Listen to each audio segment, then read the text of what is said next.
Hey Kyle, congratulations. You probably don't want to be here because guys are celebrating. How's that feeling? Yeah, great feeling. It's something that obviously we believe that we can achieve, and obviously it didn't quite go all of our way today, but yeah, it's a special feeling to beat Bangladesh. Remember the first win against Bangladesh, 2012? Yeah, so it's not the first time we've beaten them, but we know that their strength and depth amongst their squad, I think they gave us a lesson at the start of the innings with the skills that they put on show. So it took a real fighting effort today, and I kept on saying to our guys, we're never out of the game.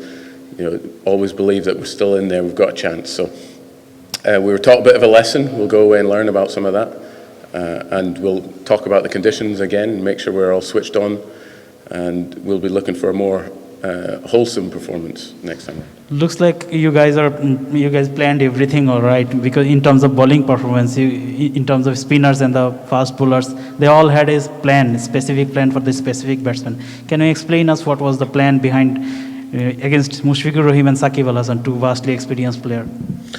Yeah, look, obviously there is a bit of a plan trying to keep out of their hitting zones. We know that they're both extremely dangerous players and very experienced players, so I guess part of the challenge was to try and keep the length away from them, try and spin the ball away from the edge, and spin the ball as hard as you can to make sure you can find some sort of variation on that pitch. That pitch was a good pitch, but the challenge on there is to try and slide the ball underneath the bat sometimes too, but the variation and change of the pace are really important. So that was something that we spoke about. And when it came to our seam bowling department, it was about trying to make big changes of pace into the pitch, and that seemed to work. And Bangladesh did exactly the same thing, so it was clear to see that that was quite a successful tactic.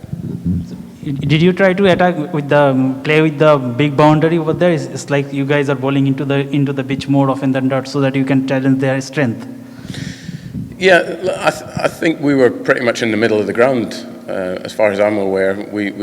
We do check the boundary sizes, and we were pretty much in the middle, so it was an even game when it comes down to that. So yeah, trying to make them hit into the big open spaces on the field, but trying to get as much purchase as you can out of the wicket was the key point, and trying to deceive the batsman in the air on pitches like that.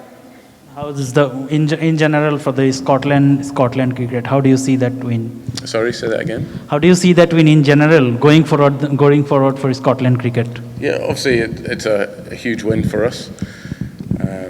It's something that we've been planning for a long time. This tournament, look, it's been a long 2 years pretty much since the qualifying tournament. Until a month ago, we'd played 2 games of cricket as a group. So there was a lot of planning behind the scenes. There was a lot of guys working hard, and it sometimes seemed if you were working for nothing sometimes, because our tours kept on getting cancelled. So that was really hard for us to manage. But this for us is almost reaping the rewards of staying, keeping the faith really, in terms of that this tournament will come around and we'll be a better team for it when we arrive out here. And you know, there's been a lot of sacrifices for many players. Associate cricket's very hard, and to get the opportunities when we get out here, it's really important to try and take them, because otherwise you get brushed aside and people don't appreciate how hard associate cricket is to try and get to where we are. So we've made some good strides. I'm really proud of everyone. Kyle, just a quick one from me. We heard you all very vocal after the end of that game. How much energy will you all draw from that victory? Yeah, as you can probably tell, my voice is already starting to go. It was noisy out in the field, and it was really hard to try and track down some of those players. You know, you're trying to shout, and the crowd around them, the atmosphere was brilliant, really. We'll take a lot of confidence from that today.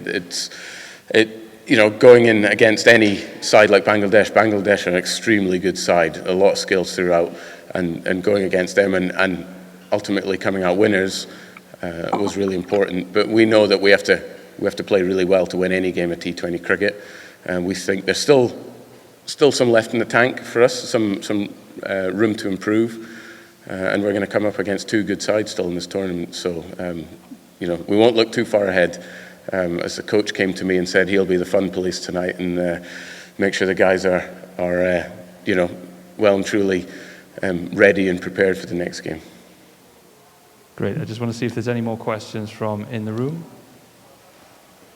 No? Okay, great. Thanks, Kyle. We'll now switch to questions from Zoom. I can see a number of people with their hands up. Can we start with Graham McPherson, please? If you can unmute and ask your question. Hi, Kyle, you all right? Hi, Graham. First of all, could I just ask you about Chris Greaves, only second ever T20I. What do you make of that performance, both with ball and with bat?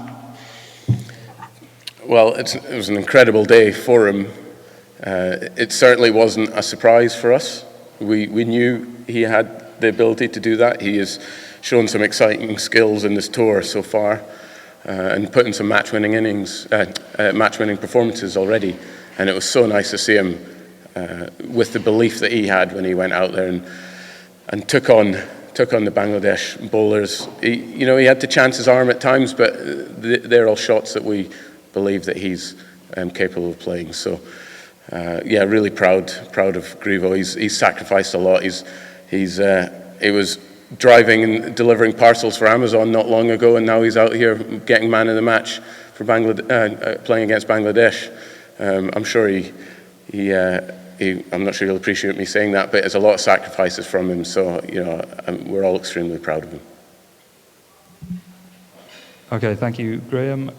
Let's go to Adam Patel, please. Your question. Hi, Kyle. You said Scotland are looking to make a scene at the tournament. Do you think that's the sort of performance that will go a long way to kind of making sure no one underestimates you guys going forward? Yeah, look, sometimes I don't remember what I say in some of these press conferences, but yeah, we certainly want to make a scene. This is our opportunity. This is our platform to do that. It was a battle. We didn't quite do it the way we feel that we can do it, but it showed that the strength and depth that we have amongst our players and the belief we have amongst our squad. So that's certainly a great start to the tournament. Thanks. Great, and I think we've got time for one final question. So, Sam, the floor is yours. Kyle, just wanted to know what the dressing room was, or the dugout was going through when Greaves and Watt were batting in that 7-wicket partnership. What was the atmosphere like when they were, batting at that sort of speed? And secondly, I wanted to ask, you just spoke about Chris Greaves' sacrifice that he makes, or what associate cricket usually, associate cricketers go through. Do you believe that, wins like this will put, some thoughts in the mind of powers that be or full member nations that, teams like Scotland should get a lot more exposure than what they usually do? Yeah, no, obviously two questions there, so I'll answer the second one first. The exposure is really, really important for us and any associate team. You've got to remember when sides like Scotland or Nepal or Malaysia, when they perform and have a good game and win big games of cricket, it drives the cricket within their country. It gives the youngsters aspiration to try and play the game. And when those opportunities are dried up, so to speak, it's very hard to then try and encourage cricket in that country. So you want to try and see as much strong performances. You want to see as your country on the TV as often as you possibly can. You want to see them performing as often as you can. So it was the way I grew up. It was the way I watched Scotland as a youngster. It was one of the reasons why I'm here today, seeing Scotland playing in a World Cup. So I think it's hugely important, this opportunity to play on the world stage and play against sides like Bangladesh, against quality sides like Bangladesh. But we also believe that we've got another two quality teams to play against too, in PNG and Oman. Only earlier today you saw how dangerous Oman could be, and PNG had a fantastic qualifying tournament, finished above us. So, it swings and roundabouts at sometimes. But seeing the performance from Mark Watt and Chris Greaves with the bat, two guys, lesser known people who have had to take many sacrifices to get to where they are today. Look, Chris Greaves isn't a contracted player in Scotland. He was certainly someone who was on the fringes, and he put his hand up. He worked extremely hard. He put himself in the picture to give himself an opportunity. And going back a month, who would say that we'd even start in one of these games? And he has done. And look at what he's done. So it's just proof in the pudding there that there are some quality players around, whether it be Scotland, Malaysia, Nepal, or any team. There's proof in the pudding that there's some quality cricketers around. They just need the platform to show it.